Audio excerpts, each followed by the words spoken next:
Hi everyone, welcome to Savita Nisu YouTube channel. ಬನ್ನಿ, ನಾನಿವತ್ತಿನ ದಿನ ಒಂದು ಗೋಧಿ ಕಡುಬು ಅಥವಾ ಮೆಂತ್ಯ ಕಡುಬು ಅಂತಲೂ ಹೇಳ್ತಾರೆ. ಇದನ್ನು ನಾನೇ ಮನೆಯಲ್ಲಿ ಇನ್ಸ್ಟೆಂಟಾಗಿ ತಯಾರಿಸಿದಂತಹ ಪೌಡರ್ ಇದು. ಅದನ್ನು ಬಳಸ್ಕೊಂಡು ನಾನು ಇವತ್ತು ಮೆಂತ್ಯ ಕಡುಬು ಅಥವಾ ಗೋಧಿ ಕಡುಬು ಅಥವಾ ಬಟ್ಲು ಕಡುಬು ಅಂತಲೂ ಕರೀತಾರೆ. ಇದನ್ನು ಸಖತ್ ಟೇಸ್ಟಿಯಾಗಿರುತ್ತೆ, ಸ್ಪಾಂಜಿಯಾಗಿರುತ್ತೆ. ಬನ್ನಿ ಮಾಡೋಣ. ಇದಕ್ಕೆ ಏನೇನು ತೊಗೊಂಡಿದ್ದೀನಿ. ನಾನಿಲ್ಲಿ 1-2 ಬೌಲಷ್ಟು ಅಂದರೆ 1/4 kg ಗೋಧಿ ಹಿಟ್ಟನ್ನು ಕಲಿಸ್ತಾ ಇದ್ದೀನಿ. ಅಂದರೆ 2 ಬೌಲಷ್ಟು ಗೋಧಿ ಹಿಟ್ಟನ್ನು ಹಾಕ್ಕೊಂಡಿದ್ದೀನಿ. ಹಾಗೆ ರುಚಿಗೆ ತಕ್ಕಷ್ಟು ಉಪ್ಪನ್ನು ಬಳಸ್ತಾ ಇದ್ದೀನಿ. ಜೊತೆಗೆ ಒಂದು ಚಿಟಿಕೆಯಷ್ಟು ಸೋಡಾ ಹಾಕೊಳ್ಳೋಣ. ಯಾಕೆ ಅಂದರೆ ಮೆಂತ್ಯ ಮುದ್ದೆ ಅಥವಾ ಮೆಂತ್ಯ ಕಡುಬು ಇದು ಎಲ್ಲ ಲೇಟಾಗಿ ಜೀರ್ಣ ಆಗೋದ್ರಿಂದ ಈನೋ ಅಥವಾ ಅಡುಗೆ ಸೋಡಾನ ಒಂದು ಚಿಟಿಕೆಯಷ್ಟು ಒಂದು ಅರ್ಧ ಟೇಬಲ್ ಸ್ಪೂನಷ್ಟು ಹಾಕ್ಕೊಂಡ್ರೂ ನಡೆಯುತ್ತೆ. ಜೊತೆಗೆ ಒಂದು ಸ್ವಲ್ಪ ಅಡುಗೆ ಎಣ್ಣೆನ ಬಳಸ್ಕೊಂಡು ನೀಟಾಗಿ ಒಂದು ಸರ್ತಿ ಎಲ್ಲನೂ ಮಿಕ್ಸ್ ಮಾಡ್ಕೊಳ್ಳೋಣ. ಎಲ್ಲ ಹೊಂದ್ಲಿ ಎಲ್ಲ ಹಿಟ್ಟಿಗೂ ಉಪ್ಪು, ಎಣ್ಣೆ, ಸೋಡಾ. ಅದಾದ ನಂತರ ನಾವು ಸ್ವಲ್ಪನೇ ನೀರನ್ನು ಹಾಕ್ಕೊಂಡು ನಾವು ಚಪಾತಿ ಹಿಟ್ಟನ್ನು ಏನು ಕಲಿಸ್ತೀವಲ್ವ ಆ ಥರ ಒಂದು ಸ್ವಲ್ಪ ಸಾಫ್ಟಾಗೇ ಹಿಟ್ಟನ್ನು ನೀಟಾಗಿ ಎಲ್ಲನೂ ಕೂಡ ನೋಡಿ ಈ ಥರ ಕಲಿಸ್ಕೊಂಡು ನಾವು 1 ಗಂಟೆ ಅಥವಾ 1.5 ಗಂಟೆ ಅಷ್ಟು ಅದು ನೆನೆಯೋದಕ್ಕೆ ಬಿಡೋಣ. ಸ್ವಲ್ಪ ಮೇಲೆ ಎಣ್ಣೆಯನ್ನೆಲ್ಲ ಸವರ್ಬಿಟ್ಟು ಅದಕ್ಕೆ ಒಂದು ಲಿಡ್ಡನ್ನು ಕ್ಲೋಸ್ ಮಾಡಿಬಿಟ್ಟು ನಾವು 1ರಿಂದ 1.5 ಗಂಟೆ ತನಕ ಅದನ್ನು ನೆನೆಯೋದಕ್ಕೆ ಬಿಡೋಣ, ರೆಸ್ಟ್ ಮಾಡಿಸೋಣ. ನೋಡಿ ಈ ಥರ ಕಲಸಿ ನಾನು ಒಂದು ಲಿಡ್ಡನ್ನು ಕ್ಲೋಸ್ ಮಾಡ್ತಾ ಇದ್ದೀನಿ. ಇದು 1.5 ಗಂಟೆಗಳ ಕಾಲ ನೆನಿಲಿ. ನಂತರ ನಾನು ಕಡುಬನ್ನು ಮಾಡೋದಕ್ಕೆ ಒಂದು ಸ್ಟೀಮರನ್ನು ತಗೊತೀನಿ. ಆ ಸ್ಟೀಮರನ್ನು ನೀಟಾಗಿ ತೊಳೆದ್ಬಿಟ್ಟು ಬಿಸಿ ಮಾಡೋದಕ್ಕೆ ಇಡೋಣ. ಒಂದು ತಮ್ಗೆ ಅಷ್ಟು ನೀರನ್ನು ಹಾಕಿ ಅದಕ್ಕೇನು ಸ್ಟೀಮ್ ಪ್ಲೇಟ್ ಇರುತ್ತಲ್ಲ ಅದನ್ನು ಸೇರಿಸ್ಬಿಟ್ಟು ಸ್ವಲ್ಪ ಲಿಡ್ಡನ್ನು ಕ್ಲೋಸ್ ಮಾಡಿ ಒಂದು 10 ನಿಮಿಷ ನೀರು ಬಿಸಿ ಆಗಲಿ. ಹಂಗಾದರೆ ಕಡುಬು ತುಂಬಾ ಚೆನ್ನಾಗಿ ಬರುತ್ತೆ ಅಂತ ಹೇಳ್ಬಿಟ್ಟು ನಾನು ಮೊದಲಿಗೆ ಸ್ಟೀಮರನ್ನು ಇಟ್ಟು ಒಲೆಯನ್ನು ಹಚ್ಕೊಂಡಿದ್ದೀನಿ. ಏನು 1.5 ಗಂಟೆ ಇಟ್ಟು ನೆಂದಿತ್ತಲ್ಲ ನೋಡಿ ಈ ಥರ ಬಂದಿದೆ. ಮತ್ತೊಂದು ಸರ್ತಿ ನಾವು ಎಲ್ಲನೂ ಏನು ಕಲ್ಲು ನಾನೆಲ್ಲ ಯಾವಾಗಲೂ ನೀಟ್ ಮಾಡಿ ಇಟ್ಕೊಂಡಿರ್ತೀನಿ. ಆ ಕಲ್ಲು ಮೇಲೇ ನೀಟಾಗಿ ಎಲ್ಲ ಒಂದು ಸರ್ತಿ ಚೆನ್ನಾಗಿ ನಾದ್ಕೊಂಡ್ರೆ ಚೆನ್ನಾಗಿ ಇನ್ನೂ ಬೆಳೆಯುತ್ತೆ. ಹಿಟ್ಟು ಹಗುರವಾಗಿ ಬರುತ್ತೆ ಕಡುಬು ಅನ್ನೋದಷ್ಟೇ ಉದ್ದೇಶ, ಮತ್ತಿನ್ನೇನು ಇಲ್ಲ.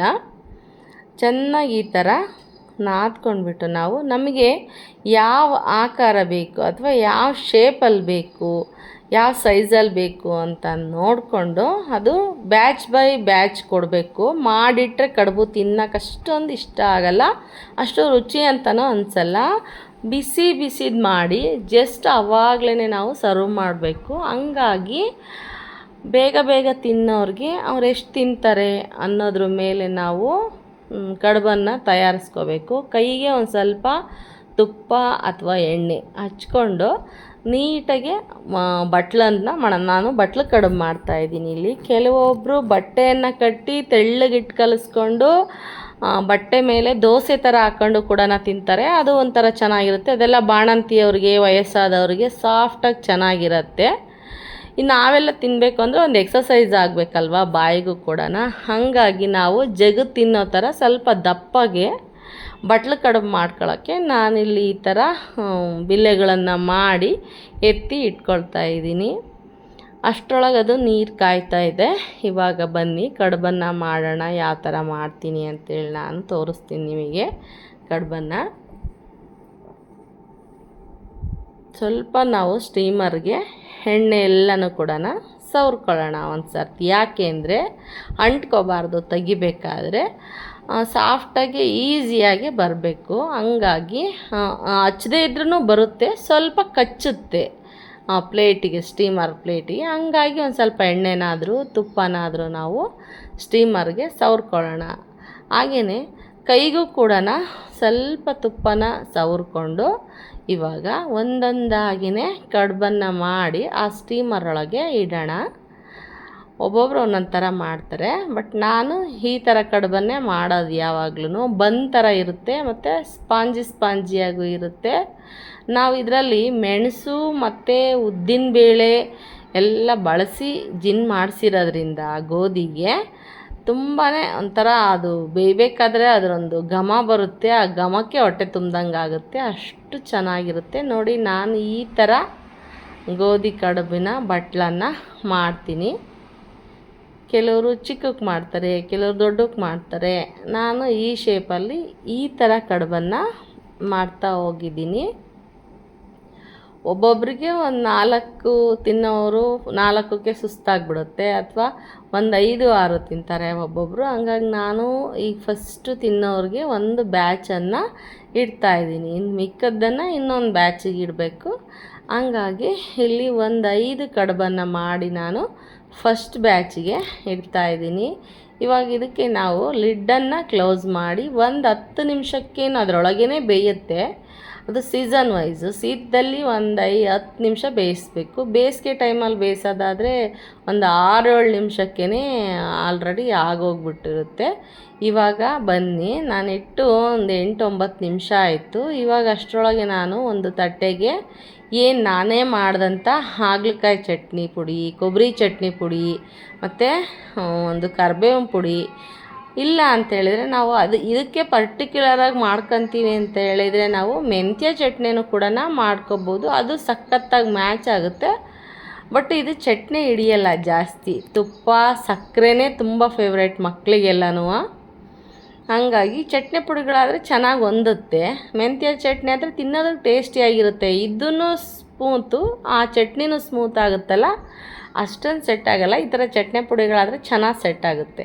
ಹಂಗಾಗಿ ನಾನು ಆಲ್ರೆಡಿ ಮಾಡಿರೋಂಥ ಚಟ್ನಿ ಪುಡಿಗಳನ್ನೆಲ್ಲ ಹಾಕ್ಕೊಂಡು ಒಂದು ಚಿಕ್ಕ ಪ್ಲೇಟು, ನಾನು ತುಪ್ಪ ಹಾಕೋಕ್ಕೆ ಅಂತಲೇ ಆ ಬಟ್ಲುಗಳನ್ನು ತಗೊಂಡಿದ್ದೀನಿ. ಕಡುಬು ಮಾಡಿದಾಗ, ಇಡ್ಲಿ ಮಾಡಿದಾಗ ತುಪ್ಪ ಹಚ್ಕೊಂಡು ತಿನ್ನೋಕ್ಕೆ ಅಂತ ಹೇಳ್ಬಿಟ್ಟು ಆ ಥರ ಪ್ಲೇಟಿಗೆ ನಾವು ತುಪ್ಪ ಹಾಕ್ಕೋಬೋದು. ಅಥವಾ ಬಟ್ಲು ಕಡುಬು ಮಾಡಿರ್ತೀವಲ್ಲ, ನಾವು ಆ ಕಡುಬನ್ನೇ ಒಂದನ್ನು ಉಲ್ಟಾ ಮಾಡ್ಕೊಂಡು ಅದರಲ್ಲೂ ಕೂಡ ತುಪ್ಪ ಹಾಕ್ಕೋಬೋದು, ಇನ್ನೂ ಮಜಾ ಇರುತ್ತೆ ತಿನ್ನೋದಕ್ಕೆ. ಇವಾಗ ನಾನು ತಟ್ಟೆಗೆಲ್ಲ ಚಟ್ನಿ ತುಪ್ಪ ಎಲ್ಲ ಸರ್ವ್ ಮಾಡ್ಕೊಂಡಿದ್ದೀನಿ. ಇವಾಗ ಕಡುಬು ಆಗಿದೆ ಆಲ್ರೆಡಿ. ನೋಡಿ, ಈ ಥರ ಬಂದಿದೆ. ಒಂಥರ ಬಂದ್ಬಿಡ್ತಂಗೆ ಆಗುತ್ತೆ. ನೀಟಾಗೆ ಕಲಸೋದ್ರಲ್ಲೂ ಇರುತ್ತೆ ಹಿಟ್ಟನ್ನು. ಚೆನ್ನಾಗಿ ಕಲಸಿ ಮಾಡಿದರೆ ಈ ಥರ ಸ್ಪಾಂಜಿಯಾಗಿ ಬರುತ್ತೆ. ಆಲ್ರೆಡಿ ಕಡುಬು ತಯಾರಾಯಿತು. ತಿನ್ನೋದಕ್ಕೂ ಅಷ್ಟೇ ತುಂಬ ರುಚಿಯಾಗಿರುತ್ತೆ. ಚೆನ್ನಾಗಿ ಆರೋಗ್ಯವಂತರೆಲ್ಲನ ಬೆಳಗ್ಗೆನೇ ಕಡುಬು ತಿಂದರೆ ತುಂಬ ಒಳ್ಳೆಯದು. ಎಕ್ಸಸೈಸು ಆಗುತ್ತೆ, ಒಳ್ಳೆ ಹೆಲ್ದಿ ರೆಸಿಪಿ ಹೊಟ್ಟೆಗೆ ಬಿದ್ದಂಗೂ ಆಗುತ್ತೆ. ಹಾಗಾಗಿ ನಾವು ಬೆಳಗ್ಗೆ ಹೊತ್ತು ತಿನ್ನಬೇಕು. ಬಾಣಂತಿಯರಾದರೆ ನಾವು ಮಧ್ಯಾಹ್ನ ಟೈಮಲ್ಲಿ ಕೊಡಬೇಕಾಗುತ್ತೆ ಅವರಿಗೆ. ತುಂಬಾ ಹೆಲ್ದಿ ರೆಸಿಪಿ ಅದು. ಖಾಲಿ ಹೊಟ್ಟೆ ಇರುತ್ತೆ, ಮಲಗೆದ್ದಿರ್ತಾರೆ, ಸ್ನಾನ ಎಲ್ಲ ಆಗಿರುತ್ತೆ. ಅವ್ರಿಗೂ ಸ್ವಲ್ಪ ಮಕ್ಕಳನ್ನ ರೆಡಿ ಮಾಡೋದು, ಅವ್ರಿಗೆ ಕೇರ್ ತಗೊಳ್ಳೋದೆಲ್ಲ ಇರುತ್ತಲ್ಲ, ಅಷ್ಟರೊಳಗೆ ಜೀರ್ಣ ಆಗುತ್ತೆ ಅಂತ ಬಾಣಂತಿಯರಿಗೆಲ್ಲನೂ ಮಧ್ಯಾಹ್ನ ಟೈಮ್ ಅಂದರೆ 12-12:30 ಹಂಗೆ ಕಡುಬನ್ನು ಕೊಡ್ತಾರೆ ನಮ್ಮ ಕಡೆ ಎಲ್ಲನ. ನಾವು ಕೂಡ ಹಾಗೇ ತಿಂತಾಯಿದ್ದಿದ್ದು. ಈ ರೀತಿಯಾಗಿ ನೆಕ್ಸ್ಟ್ ಬ್ಯಾಚನ್ನು ನಾನು ರೆಡಿ ಮಾಡಿಕೊಂಡು ಒಟ್ಟಿಗೆ ಇಡ್ತಾಯಿದ್ದೀನಿ. ನಾನು ಕಲಿಸಿದಂಥ ಹಿಟ್ಟಲ್ಲಿ 3-4 ಜನ ಚೆನ್ನಾಗೇ ತಿನ್ಬೋದು ಕಡುಬನ್ನು, ಅಷ್ಟು ಆಗಿ ಒದಗುತ್ತೆ. ಬರೀ ಸೆಕೆಂಡ್ ಬ್ಯಾಚ್ ಇಟ್ಟಿದ್ದೀನಿ, ಅದು ಕೂಡ ಒಂದು 10 ನಿಮಿಷಕ್ಕೆ ಆಗುತ್ತೆ. ನೆಕ್ಸ್ಟ್ ನಾವು ತಿನ್ನೋದಕ್ಕೆ ರೆಡಿ ಮಾಡ್ಕೊತಾ ಇದ್ದೀನಿ. ಎಲ್ಲನೂ ಕೂಡ ನಾನು ತಟ್ಟೆ ಎಲ್ಲ ರೆಡಿ ಮಾಡಿ ಇಟ್ಕೊಂಡು ನೋಡಿ ಎಷ್ಟು ಚೆನ್ನಾಗಿ ಬಂದಿದೆ ಅಲ್ಲ. ವಾವ್, ಸಖತ್ತಾಗಿ ಬಂದಿದೆ ಮಾತ್ರ. ಮುಟ್ಟೋದಕ್ಕೆ ಒಂಥರ ಅನಿಸುತ್ತೆ. ಅದು ಹವೆ ಹೋದ ನಂತರ ಈ ಹವೆ ಒಳಗೆ ಬಬಲ್ಸ್ ಥರ ಮೇಲೆ ಉಬ್ಕೊಂಡಿರುತ್ತೆ. ಹವೆ ಎಲ್ಲ ಹೋದ ತಕ್ಷಣ ಸ್ವಲ್ಪ ಒಳಗೆ ಹೋಗುತ್ತೆ. ಆದರೆ ತಿನ್ನೋದಕ್ಕೆ ಮಾತ್ರ ಸಖತ್ತು ಟೇಸ್ಟಿಯಾಗಿರುತ್ತೆ. ಹೇಳೋದಕ್ಕಾಗಲ್ಲ, ಅದು ತಿಂದು ಮಾಡಿದವ್ರಿಗೆ ಮಾತ್ರ ಅದ್ರ ಬಗ್ಗೆ ಗೊತ್ತಿರುತ್ತೆ.